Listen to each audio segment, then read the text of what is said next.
สวัสดีครับนี่คือตัวอย่าง DVD สอนสูตรแทงบอลฉบับสร้างเงินล้านได้จริงนะครับ DVD ตัวนี้ราคาแผ่นเต็มอยู่ที่999 บาทนะครับหรือถ้าคุณจะสั่งซื้อเป็นชุดก็ได้ในราคา 1,990 บาทถามว่า ไอชุดใหญ่เนี่ยมันจะมีทั้งหมด2แผ่นนั่นก็มีแผ่นเก่าแล้วก็แผ่นใหม่นะครับตัวอย่างที่คุณได้ดูอยู่นี้มันเป็นตัวอย่างของแผ่นใหม่นะแล้วก็จะมีหนังสือบอลลองแถมมาอีก1 เล่มนะครับทั้ง3อย่างนะครับ DVD แผ่นเก่าแผ่นใหม่และหนังสือบอลลองเนี่ยครับเราจัดให้คุณได้ในราคาเพียงแค่ 1,990 บาทนะครับค่าส่งฟรี EMS ไม่ต้องไปเสียค่าส่งเพิ่มนะครับสนใจติดต่อสั่งซื้อได้ที่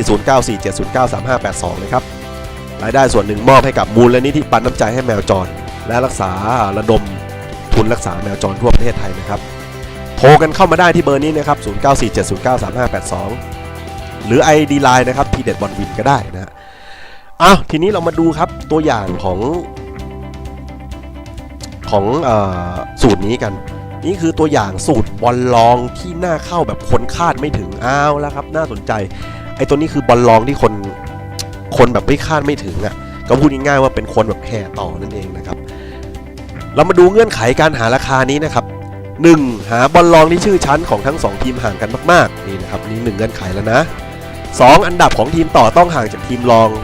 เกิน8ลำดับนะครับในที่นี้ประมาณว่า8ลำดับก็ได้ยิ่งห่างกันเท่าไหร่ก็ยิ่งดีนะครับ 3. ราคาทีมต่อต้องต่อไม่เกิน1ลูกนะครับเอาแค่1ลูกพอไม่ต้องให้มันต่อเยอะนะครับต่อแบบครึ่งครบลูกอะไรเงี้ยครึ่งลูกครึ่งครบลูกหรือ1ลูกเรทราคาพวกนี้ถือว่าโอเคนะครับ4ข้อนี้สำคัญมากเมื่อมองราคาแบบผิวเผินเนี่ยครับราคามันจะชวนให้คนไปอยู่ต่อแบบน่าสงสัยอุ้ยทำไมแบบลองมันจะได้อย่างนี้ต่อก็มาใสๆเลยแน่นอนอย่างนี้สำคัญในข้อ4นี้นะเรามาดูเครื่องมือในการใช้หาสูตรบอลนะครับก็จะมีโปรแกรม Ultra Surf อันนี้สำคัญมากเพราะถ้าเกิดว่าอินเทอร์เน็ตบ้านใครโดนบล็อกนะครับคุณต้องใช้โปรแกรม Ultra Surf ก็สามารถโหลดใน Google ได้นะครับแล้วก็ betexplorer.com ไอตัวเนี้ยไว้ใช้ดูรายละเอียดของคู่นั้นว่าการเจอกันที่ผ่านมาการทำเงินอันลำดับอะไรพวกนี้ครับอันนี้สำคัญนะครับ asianbookie.com ก็ไว้ดูราคาบอลเหมือนกับ phscore.cc นะครับไว้ดูราคาบอลเหมือนกันเอาทีนี้เรามาเริ่มกันเลยครับหาบอลลองที่ชื่อชั้นห่างกันมากๆเอา Ultra Surf ก่อนโปรแกรม Ultra Surf นะครับอันนี้ผมต้องคลิกเข้ามามันก็จะเด้งนะครับแต่ถ้าเกิดว่าใครไม่เด้งเนี่ยผมปิดไปผมเอาใหม่นี่อันนี้คือผมเปิดโปรแกรมมาแล้วนะแล้วผมก็มาคลิกคำว่า Open Chrome นะครับเนี่ยก็จะได้โชมขึ้นมา1หน้านะครับเสร็จแล้วเราเข้าไปที่ asianbookie.com ก่อนก็ได้ในการหาราคาที่มันน่าสงสัยนะครับจะได้ง่ายๆนะเริ่มตามนี้นะครับจริงๆเนี่ยผมมีราคาละ1ตัวนะครับที่ราคาที่มันค่อนข้างจะน่าสงสัยประจำวันนี้เลยนะฮะก็คือฟุตบอลสเปนนะครับลาลิก้าสเปนเนี่ยครับคู่ระหว่างเรอัลโซซิดัดพบกับเลกาเนสนะฮะน่าสงสัยมากมันน่าสงสัยยังไงครับดูก่อนเรอัลโซซิดัดทุกคนรู้จักหมดไม่มีใครไม่รู้จักอยู่ลำดับที่6โอเคเลกาเนสอยู่ที่17มาจากไหนครับเพิ่งเลื่อนชั้นขึ้นมาเมื่อปีที่แล้วตอนนี้ลำดับก็หนีตกชั้นอยู่17นะครับ6กับ17ห่างกัน11ลำดับเนี่ยครับหาบอลลองที่ชื่อชั้นห่างกันมากๆก็นี่ไงเลกาเนสเห็นไหมครับเห็นไหมเห็นหรือยังครับอันดับของทีมต่อนี่ต้องห่างจากทีมรองเกิน8ลำดับก็นี่ไงคุณเห็นไหมครับเนี่ย6กับ17นี่ห่างกัน11ลำดับเลยนะนี่ห่างกัน11เลยลำดับเลยนะครับไม่ใช่8นะอันนี้เกินเลยนะถือว่าโอเคนะครับราคาต่อเนี่ยครับทีมต่อต้องไม่เกิน1ลูกแล้วคุณดูดิเห็นไหมอันนี้มัน1ลูกอะครับเรียวโซซิดัดเนี่ยครับต่อให้เลกาเนสเนี่ยครับเศษ1/2ก็ครึ่งลูกนะฮะนี่มันหนักเลยนะมันไม่ใช่1ลูกหรือครึ่งครบลูกนะครับนี่มันแค่ครึ่งลูกนะครับแล้วน้ำเนี่ยเห็นไหม2.1 เนี่ยโอ้โหจ่ายหนักขนาดเนี้ยโอ้มันไม่ธรรมดาแล้วครับ4เมื่อมองราคาแบบผิวเผินมันชวนให้คนไปอยู่ต่อแบบน่าสงสัยเนี่ยคือคนแบบ6กับ17อย่างนี้คนเนี่ยแห่ต่อแน่นอนนะครับเพราะคุณดูก่อนว่าลิวโซซิดัดคุณก็รู้จักว่ามันเป็นใครมาจากไหนทีมระดับเบิ่มนะครับของลาลิก้าสเปนและเลกาเนสเนี่ยมันเพิ่งขึ้นชั้นมานะครับ พอเลื่อนเพิ่งขึ้นชั้นมาปุ๊บอยากจะรู้ไหมว่าคนในแห่ทีมเซลซิดัดเนี่ยเยอะขนาดไหนคุณเห็น head to head ไหมครับเครื่องหมายเนี่ยครับแดงๆเนี่ย head to head เนี่ยครับคุณกดไปเลยครับปุ้งเนี่ยคุณกดไปดูเนี่ยครับคนมั่นใจโซซิดัดเนี่ยครับ 74% ในขณะที่กราฟบอกว่าคนมั่นใจเลยกันเนี่ยแค่ 26% นี่ครับเห็นไหมเท่านี้ก็รู้แล้วครับว่ามองราคาแบบผิวเผินมันชวนให้คนไปอยู่ต่อแบบน่าสงสัยแล้วบอลครึ่งลูกครับผมถามหน่อยว่า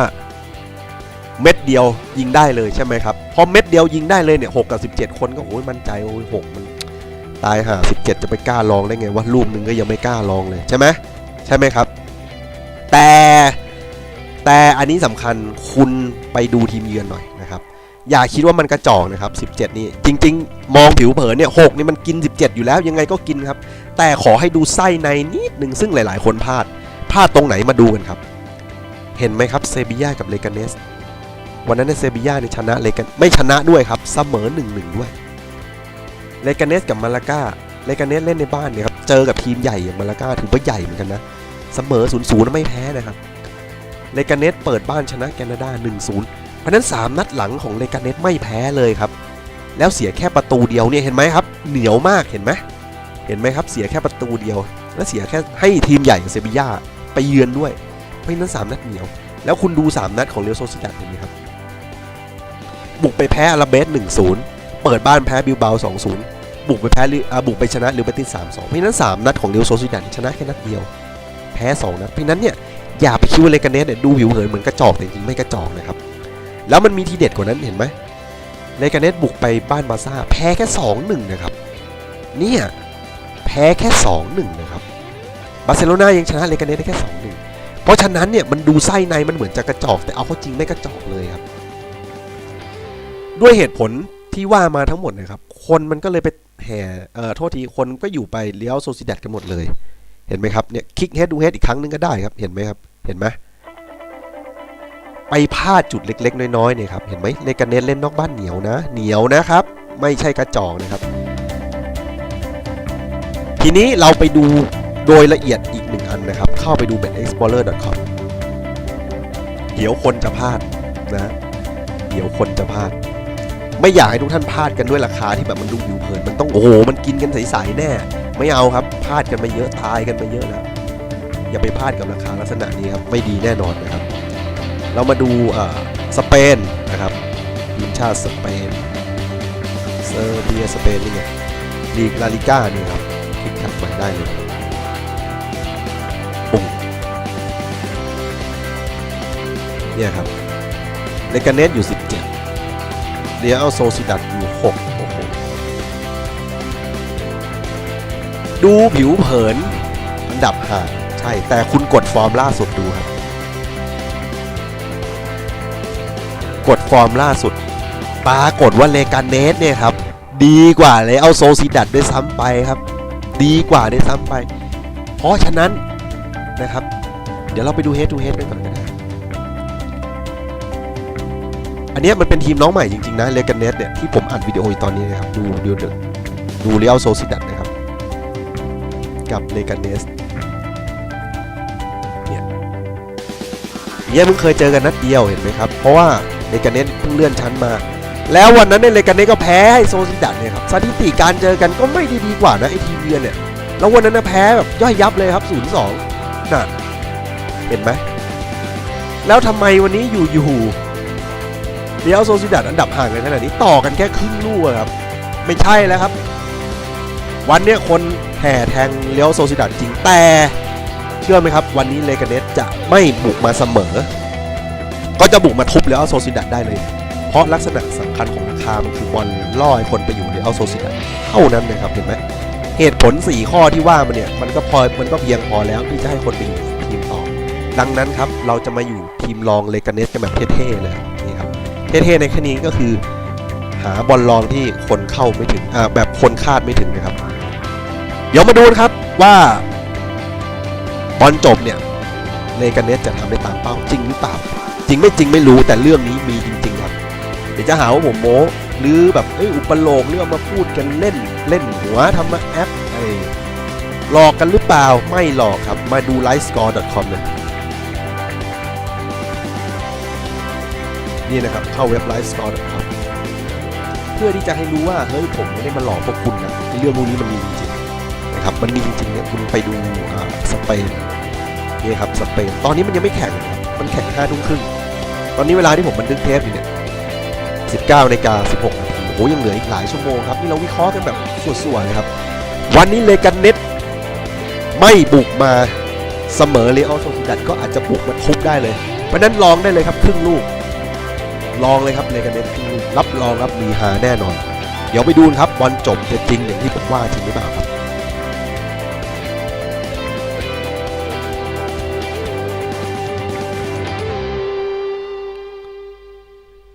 ครับ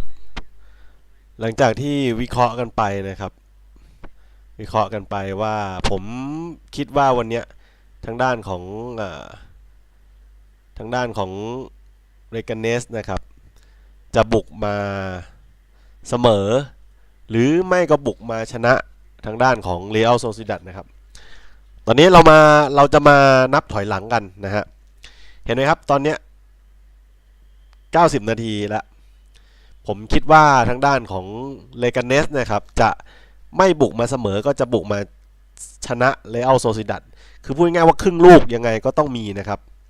ก็เราไงก็ต้องลองไว้ที่ครึ่งลูกตอนนี้เรามานับถอยหลังกันนะครับดูว่าไอ้ที่ผมพูดไปจริงไม่จริง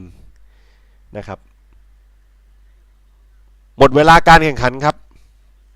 ก็ปรากฏว่าเลกาเนสก็ทำได้ตามเป้าอย่างที่เราคิดไว้จริงๆนะครับด้วยเหตุผลที่ผมบอกกับทุกคนไว้แล้วนะว่าดูนะครับเห็นไหมครับเนี่ยครับเลกาเนสครึ่งลูกยังไงก็มาครับยังไงก็มาเพราะฉะนั้นนะครับโซซิดัดทำอะไรไม่ได้ครับจบเกมเสมอ 1-1 ครับอย่างที่บอกครับว่าจริงๆราคาฟุตบอลอย่างเงี้ยเรามักจะไปตายกันในเรื่องของการดูราคาที่เนี่ยไหมครับจบละเห็นไหมครับเรอัลโซซิดัดเสมอกับเลกาเนสไป 1-1 เลกาเนสทำเงินให้ตามเป้าหมายอย่างที่เราคิดไว้จริงๆครับเห็นไหมครับเนี่ยครับ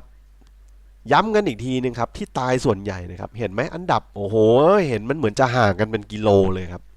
ห่างกันเป็น10 กว่าอันดับในความเป็นจริงแล้วครับ10 กว่าอันดับเนี่ยมันโนกันก็ได้ครับเรอัลโซซิดัดต่อเม็ดหนึ่งคนก็ต้องต่ออยู่ดีครับถูกไหมอันนี้ทำไมมันเหลือครึ่งลูกไม่พอยิงเม็ดเดียวน้ำได้เต็มกระจายอีกมันเป็นไปไม่ได้หรอกครับจบเกมเห็นไหมครับฟูลไทม์1-1เลกาเนสทำเงินให้เราตามเป้าหมายที่ได้คาดเอาไว้จริงๆครับนี่ก็เป็นนะครับนี่ก็เป็นฟุตบอลที่ทำงานให้เรานะครับ DVD ชุดเต็มสามารถสั่งซื้อได้ที่ 0947093582 นะครับหรือ ID Line ทีเด็ดบอลวินนะครับผมอาจารย์ตานะครับยินดีให้คำปรึกษาสำหรับทุกท่านนะครับเราเชื่อกันว่าเราค่อยๆก้าวไปทีละนิดทีละหน่อยนะครับดูราคาอะไรที่มันแปลกมากแล้วก็มาพิจารณาไส้ในตามวิดีโอที่ได้บันทึกแล้วก็ได้สอนไว้ในก่อนหน้านี้นะครับดูไปทีละนิดทีละหน่อยนะครับแล้วเราจะล้มเจ้าได้แบบสบายๆขอให้มีจิตใจที่เยือกเย็นแล้วก็มั่นคงพอครับสุดท้ายคุณเดินไปโต๊ะนี่คุณบอกเลกาเนสเนี่ยคุณก็จะได้ออกมาเท่ๆเลยซึ่งโต๊ะก็จะงงด้วยซ้ำโอ้โหคุณนี่สุดยอดจริงๆครับผมเชื่อว่าทุกคนสุดยอดได้ด้วยตัวของตัวเองถ้าไม่หลงกลโต๊ะครับขอบพระคุณครับผม